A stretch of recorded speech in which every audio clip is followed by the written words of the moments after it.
Kuna fondishe mfola munimba ta somoda ina Abu Safna jara anko mako swade Bamako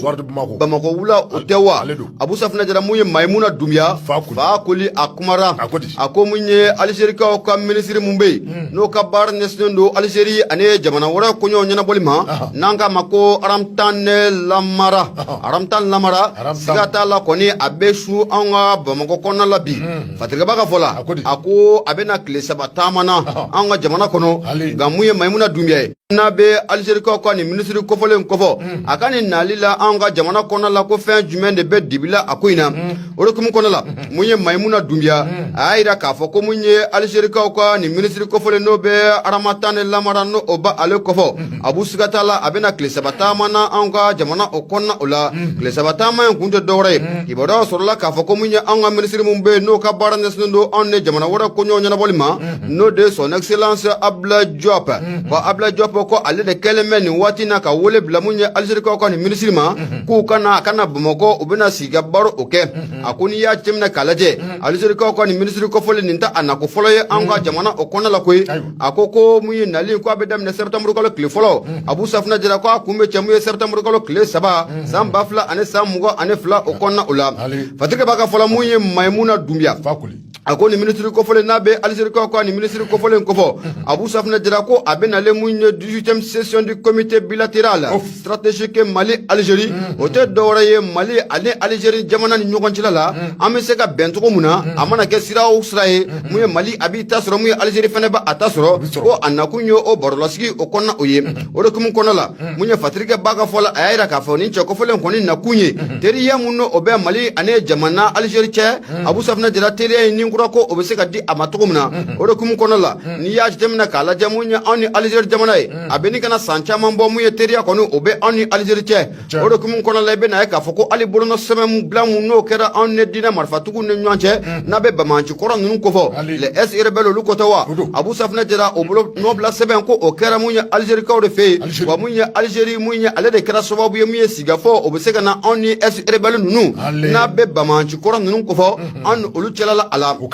Fatrike baka fola munye Maimuna Dumia ako munye Algérie ko ni ministre Abu Safna jira ko abena le munye 17e session koni ya jitemna kalaje munye 17e session du comité bilatéral stratégique Algérie ane Mali ni nyanje o kera munye utikalo temene o kum kono lakibe na ka foko ngo dangoro ban yira sanno de be Abla Diop ko fo ale fana kumbe tamana adoni ngama munye Algérie ka fe o de kum kono la fokata fara munye nga ministre mbenno de Lamine Seydou Traoré ministre munale ka barnes no anga dugu na fama fen jiko ane kurango bela jele o ma Abu Safna jira adoni gama afana kumeta maina o de kum kono la layru kono ko adira ko munye ni sigi na be 18e session ko fo ko obara ko obena ke anga jamana kono la be ba maliba o ko fo Abu Safna jira munye fatrika ba no de be Maimuna Dumia no oba akofo ako ni che ko fole na be Algérie ko ni ministre ko fole ko fo munye aramatan lamara o tewa Abu Safna jira akani nali na anga jamana o kono la kibe na ka fo ko akorfo ka be soko chade mo sabuka ningara wati munna munya anyira maraba jugu nabe Emmanuel Macron ko fo Macron ko bali ni wati laba nuna ayeta ma do konin ke Algérie ko fe o do kum kon la mu yeta ma konin ko akera mu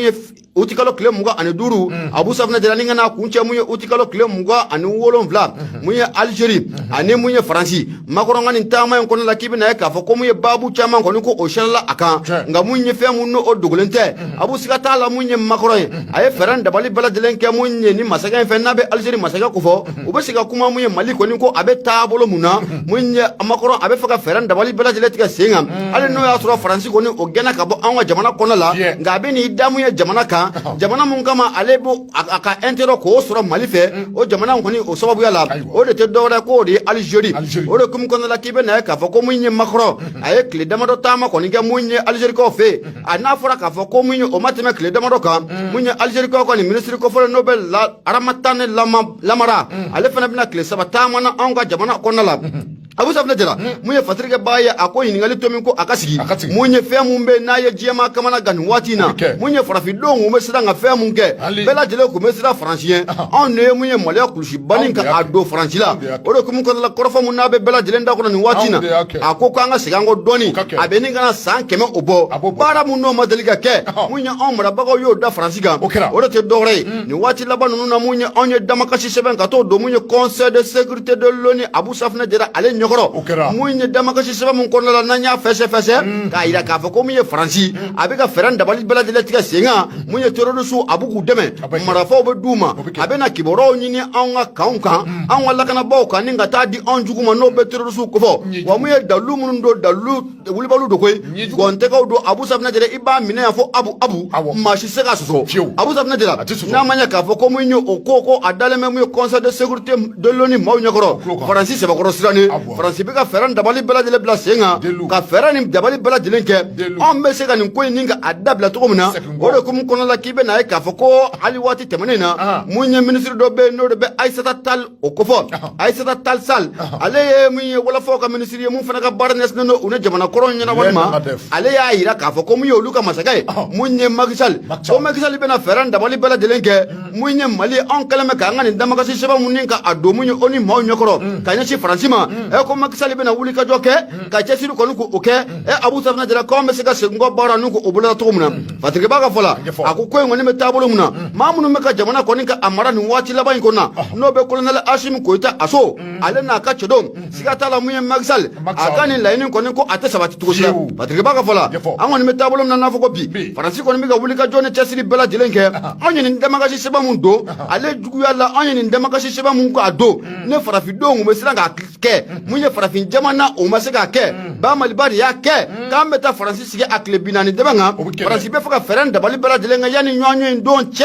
Abu Safna Jara abisika bo do ko to muna on mesega nga mun ye ndamagashi seba on mesega ambolo siga ngo to muna patrick baka fola ako siga kon te femuna mun ye Algérie ko ni ministre ko fole no be aramatan la marano ba ale ko fo abu akani tamaina anwa jamana konola ni ya temna kalaje adibidibini ko kacha adibidibini ko kacha foga foko akacha sigate femuna akoni mina hira ka foko mi feran dabali bela jelega tiga sefe on fe on mesega ngani damagashi sebe ninga ansiga anko tokomuna ko sabuke ni ya temna kalaje Abu Safna Jara munye makoro ay tali munga munye Algérie ko fe ni akli bala munye utikalo klem ngo ani duru kana kunja klem ngo ani wolo vlala ay lawru chama ayo di munye Algérie ko ma ay da ka foko mi Algérie jamana munye bursi chama ge abino takadimu ya Algérie ka doma ko sabuke ni ya jamana kalaje alwati temenuna makoro wati muna akmaka kambaina ay da ka foko bursi detudi muna abedi Abu Safna Jara ko abina dobo olakoy gamuye makoro akani talibaina akomu ya Algérie ka demunu be Abu Safna Jara ko sigata la ko ma ba sheki nywana Abu Safna Jara ko visa ko obena do obela telema no ye shifna kawye wa aye promesse mutane lawru mutamu ya Algérie kawye Abu Safna Jara lawru nunga giri foka foko okagiri gamuye lawru la kuma ba munya Algérie ka fara aleka ale francika abisika feran dabali fembe ke munya Mali o mesika ngada magashi shabay ninga ambolo siga ngo tokomuna yani wati ko folenche na fole plani anya samaga ba munya so de be mako ale kono maymna dumia ale sabaningala Abu Ibunya obala